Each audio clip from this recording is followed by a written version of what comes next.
Today we're gonna be reacting to someone that might be better than Zack films. They have the same video ideas, but it's Roblox. Post a bar. Let's see if they're better. In 2001, it started raining red across parts of India, and people were convinced it was blood. It stained clothes, buildings. Yeah, nah, that's a whole nightmare, bro. That's literally a nightmare dream. Even the ground itself. Entire areas were left covered in a deep crimson color. People began collecting it in jars, trying to understand what they were seeing. When scientists analyzed the samples, they found something unexpected. The color wasn't caused by dirt or pollution. Instead, the rain was filled with microscopic particles, tiny cells suspended in the water. What cells, though? Scientists found that they were likely airborne algae, lifted into the atmosphere and carried by clouds before falling back down. But others weren't convinced, because the particles didn't behave like anything normally seen. The red rain fell in isolated areas, sometimes just meters away from completely normal rainfall. It continued for nearly 2 months, and then suddenly stopped. So the real question is, why did it only happen in certain places? I don't know. You tell me, bro. You made the video, bro. There was a moment when the ocean suddenly disappeared, and people thought it was a miracle. Imagine you're standing Hell no, on a beach. but we got Moses, bro. Everything feels normal. The waves are calm. The water stretches out as far as you can see, and then it starts pulling back. The entire ocean begins to retreat. Within seconds, that means the you water see is fishes gone. like that everywhere, right? Just flapping itself. There we go. Boats are left stranded in the sand. People start walking toward it. Whoa. Some run out trying to collect fish. Others just stand there confused, staring at how far the water has gone. Nah, there's no way this is real. Because if this is kind of very interesting. But it doesn't make sense because our world is filled with 70% of water, bro. It feels unreal. Where's the water gonna go? Just vanished. In But space? then something feels off, and in the distance you see it. A dark line stretching across the horizon. Tsunami, At first, it doesn't bro. look like much, but it's You're getting closer and cooked. bigger. And then you realize You're that's not the ocean coming cooked. back. That's a wall of water. Oh this actually my- happens right before a tsunami. Bro, When the we're playing Escape Tsunami, bro. ocean suddenly pulls away, it's not disappearing. It's being dragged back by a massive wave forming far out at sea. Oh And by the time you can see gosh, it, it's you're already too late. Because that wave can hit at cooked. hundreds of kilometers per hour, carrying Oh enough force to my wipe out entire gosh. oceans in seconds. So the real question Wait. is, if the ocean suddenly disappeared right in front of you, would you know what's coming next? Honestly, bro, I actually know the method. Just go under it. You know what I'm saying, bro? If you ever have a big wave coming forward in front of you, right? Bro, just go under it and you chillin'. What would you do if your only options were boredom or pain? In a real experiment, people were asked to sit alone in a room. Oh, I'm not even joking. I'm pretty sure I've seen the results of this, and actually shocking, bro. But like, I could see why. They had no phone, no music, no distractions, just themselves and their thoughts. But there was one option. In front of them was a button. If they pressed it, it would give them an electric shock. Before the experiment even started, the researchers asked the participants to try the shock. And the participants replied that they would pay not to feel it again. It was that painful. So now imagine sitting there, doing nothing, for hours with no stimulation and distractions. That is pretty scary, bro. Bro, solitary confinement or whatever. Yeah, that is no fun. That's literal torture, bro. And it's just you have a white wall all around you. Like, people literally made challenges on this. Mr. Beast even made a challenge on this, and it's pretty bad. Complete silence. And here's something shocking. People actually pressed the button rather than sit alone with their thoughts. Not because they liked pain, but because they're boredom bored. felt worse. Yeah, bro. It turns out your brain would rather feel something, even if it's negative, than feel nothing at all. That's so crazy when you really think about it. Like, even though we know the right thing is to just sit and chill for hours, which is pretty buns. Hey, we need some stimulation, bro. Imagine a doom scroller in that room. They are cooked. And this doesn't just happen in experiments. Think about how often you reach for your phone the second things get Yeah, quiet. that is true, bro. Reels, someone's in trouble and someone's life is in danger. Blow up the Instagram, the TikTok. Or how uncomfortable it feels to just sit and do nothing. We're constantly trying to escape that silence. But maybe that's the point.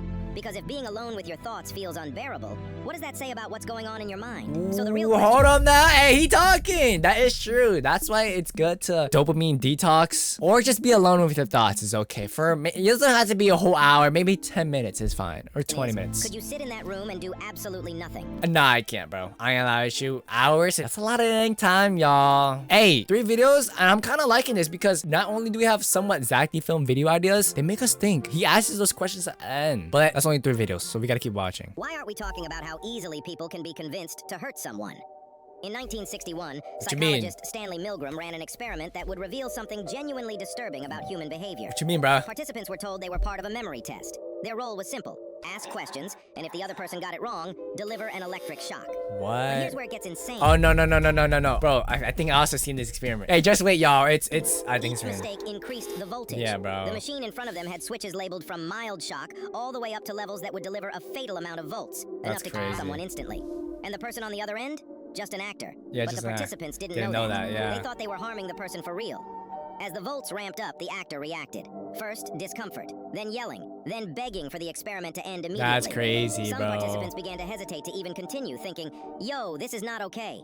But every time they tried to stop, the researcher just said, You must continue. And by the way, spoiler alert. Actually, no spoiler. And No here's the spoiler. worst part. Most of the participants did. Oh my Even when they thought they were gosh. seriously hurting someone, they continued.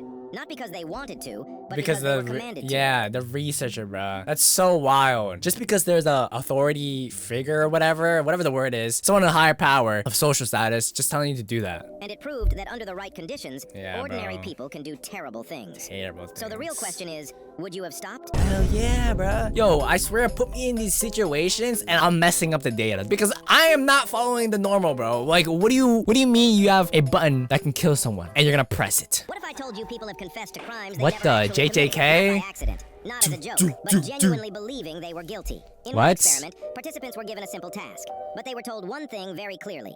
Do not press this key under any circumstances. Okay. Everything seemed normal at first until the computer crashed. Oh. The researcher immediately turned to them and said, "You pressed the key, didn't you?" Most denied it right away. They were sure they didn't do anything wrong. But the researcher kept insisting, again and again. Then, a second person was brought into the room. A witness. They claimed they saw everything, and slowly, What the frick? something started to change. No way. People began to doubt themselves, even though they knew they didn't do it. Duh, that's actually so scary, bro. This is why you gotta fully trust in yourself and fully believe in yourself. I'm pretty sure this is real. Like, it may seem fake, but like stuff like this, like social witnesses, social pressure, it's a real thing, y'all. Some participants actually gave in. They confessed, admitting they caused the crash even though they never touched the key. Some went further. They explained how it might have happened, creating reasons for something that never even occurred. Their brains didn't just accept the accusation, it rewrote reality to make it make sense. Because when pressure, authority, and doubt There we combine, go, there we your mind stops go. asking, did I do it? And starts asking, what if I did? Oh So the my real question is, gosh. if someone kept insisting you were wrong, would you stand your ground or eventually believe them? You gotta stand your ground, bro. Like, never fall into this trap, because that's kind of scary. Like, dude, this is like Zack films, but psychology. And I'm really liking this because, bro, stuff like this, it's real. Like, it looks fake, but it's actually real. There was a moment where the entire world almost Oh, ended what because you of one mistake. mean? In Whoa. 1983, a Soviet nuclear warning system suddenly detected incoming missiles from the United States. Not one, not two, multiple launches. According to the system, a nuclear attack had already begun, and protocol was clear. Respond immediately. If they launched back, it would trigger a full-scale nuclear Oh war. my. Millions of people would be gone within minutes, and the rest of the world wouldn't last much longer. One man was responsible for making that decision. His name was Stanislav Petrov. Everything told him the alert was real, but something didn't feel right. Instead of following protocol, he hesitated. He chose not to report it as a real attack. Minutes passed, waiting for impact. But Wait, that's a lot of pressure. There's multiple missiles coming at you, but for some reason, you have the urge to not report it. nothing happened. No explosions, no missiles, nothing. The system was wrong. It had mistaken sunlight reflecting off clouds for missile launches. What? Yo, fix your systems, bro, because what kind of system thinks reflections off of clouds are missiles? If he had followed orders, the world might have ended that night. Wow. So the real question is, how many other mistakes haven't been caught? That's insane, bro. Bro, that's literally one event. If he did the other option, some of y'all wouldn't be here today. Some of y'all would have been in somewhere else. I wouldn't have been here, bro. That one decision bro could have made to change the timeline. When you really think about it, bro, that's kind of crazy. Zack Films, you got some competition, bro. We're 7 videos into this guy's channel. Put us to the bar. He might be better. But let's keep watching, though. What if one day you looked at someone's face and it wasn't human anymore? Oh! Not in your imagination, but right in front of you. This actually happens to people, and it's a condition called prosopometamorphopsia, or what some What call the hell? demon face syndrome. Bro, this is the type of words they be making you spell on Roblox, bro. That spelling Morphopsia, game. or what some call demon face syndrome. People with this rare condition see faces twisted, stretched, sometimes even monstrous. But here's the disturbing Oh, part. hell Everything no. else looks completely normal. The room, objects, everything around them are perfectly fine. It's only the face that changes. They know something is wrong, but they can't control what they see. Imagine talking to someone and their face suddenly distorts, but they're acting completely normal. In documented cases, people described faces as looking like demons or something not Holy human, snap, that's which the boiler, bro. means your brain is the only thing keeping faces normal. So the real question is,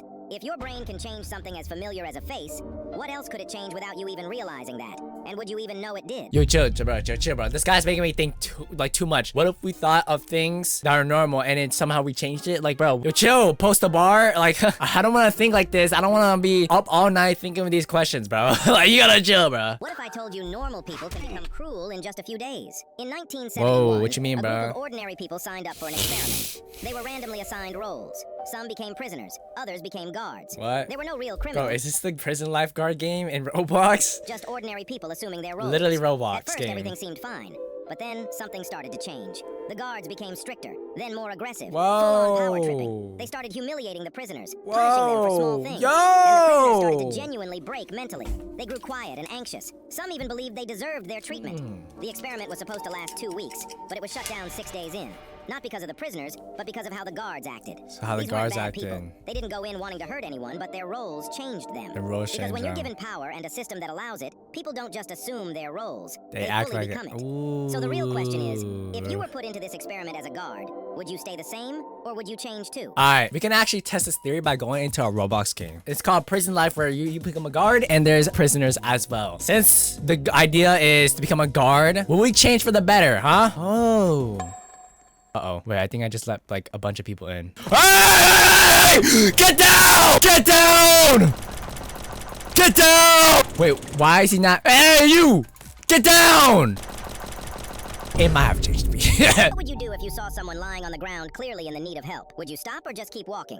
This is a social experiment, bro. You know what? I'm gonna just call 911 and let them be. You know what I'm saying? I'm gonna let the professionals do it. You know, maybe I'll give you a hand, but like, bro, this is a whole social experiment, bro. In a real experiment called the Good Samaritan experiment Oh by my John Darley and Daniel gosh. Batson, researchers wanted to test something simple. What actually makes a person stop and help? Let me guess. I feel like there's two things into this. If you're there alone, you would help. But if there's multiple people and someone asks for help, no one's gonna help. And number two, maybe it depends on your empathy. They took a group of people studying to become religious leaders and gave them a task. Head to a building and deliver a speech about helping others. But along the way, they passed someone in distress. And you're making a speech about helping others. Some Alright! stopped to help, but the others walked right past. Whoa! Even though they were about to give a talk about helping people. So what made the difference? irony, bro. The The hypocrisy. people who were in What? a hurry were far less likely to help even if they wanted to. Oh. Which means being a good person might not be about who you are, but the situation you're in. Because sometimes you don't ignore people because you don't care. You ignore them because you're busy. And in that moment, you don't even realize what you're doing. So the real question is, the next time you see someone who needs help, are you choosing to walk away, or are you just too busy to notice? Holy Tom Holland, gif shocked looking at his phone emoji. Bro, what the? Yo, we got really. Bro, post the bar, bro. I ain't gonna lie, bro. This is Zack. He films about psychology, yo. I'm not even joking. Like, he's definitely dominating the field, bro. That's kind of crazy when you really think about it, bro. Bro, this guy's making me think so much. What would you do if everyone around you was clearly wrong?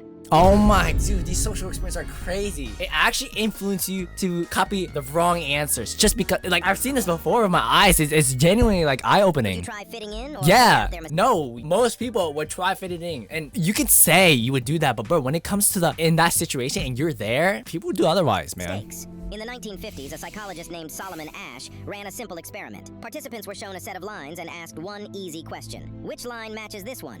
The answer was obvious. RAB. Painfully obvious. Even Okay, it painfully obvious, bro. Like, come on. Like, come on, bro. babies can answer correctly. That's how easy it is. But here's what the participant didn't know. Everyone else in the room was part of the experiment. And But they were you. told to give the wrong answer despite facing one of the easiest questions. It's ever. RC. So, one by one, every person confidently chose the wrong line. And you, the participant, are the last one to answer. You know the answer is different, and you think everyone here is just Oh my genuinely stupid. gosh. But everyone else just said something else. Do you trust yourself, or go along with the group to fit in? A lot of people didn't speak up. In fact, most participants agreed with the group at least once, even when the answer was clearly wrong. And it doesn't just happen in experiments, it happens all the time. Yeah, in low When life, everyone bro. believes something, does something, or says something, it becomes harder to question why. Even if something feels off, people stay quiet because they're afraid to go against Oh my everyone else. gosh. So sometimes Yo. just being alone is enough for people to doubt themselves. Oh my gosh. So if you were in that room, would you go against the crowd or fit in? Dude, nah, dude. Oh my gosh. No, I'm not even joking. This is so real, y'all. Because I'm telling you, social pressure is a thing. There's this one experiment I have to show you that is honestly crazy, This woman thinks she's here for a free eye exam. right? Have you been here before? Free exam exam. Okay, you get the idea. But look what happens. So all these guys are actors, right? And so this is what happens. This test starts now. Guess what happens? You hear a beep. Did you hear that? These people sure did. Yeah, everyone stands up because they hear the beep. Now look, in her mind, brain's telling, oh, what do I do? Should I stand up, be like the crowd, be like everyone else, be normal? You see what I mean? I'm not joking, not this specifically, but something like this has happened to me, and I'm sure y'all. And Called she, for our test subject to notice a pattern. Yeah, alright, boom. Means stand up. but why? She doesn't know, but everyone does it, so it must be correct. And then boom, she folds, y'all. It's kind of crazy how stuff like that works. What if your fears were never really yours? In one of the most controversial experiments in psychology, a baby was exposed to something completely harmless, a white rat. At first, there was no fear, no hesitation, just curiosity. But every time the baby touched the rat, a loud noise would play, scaring the baby. Again and again, the same pattern. Eventually, something changed.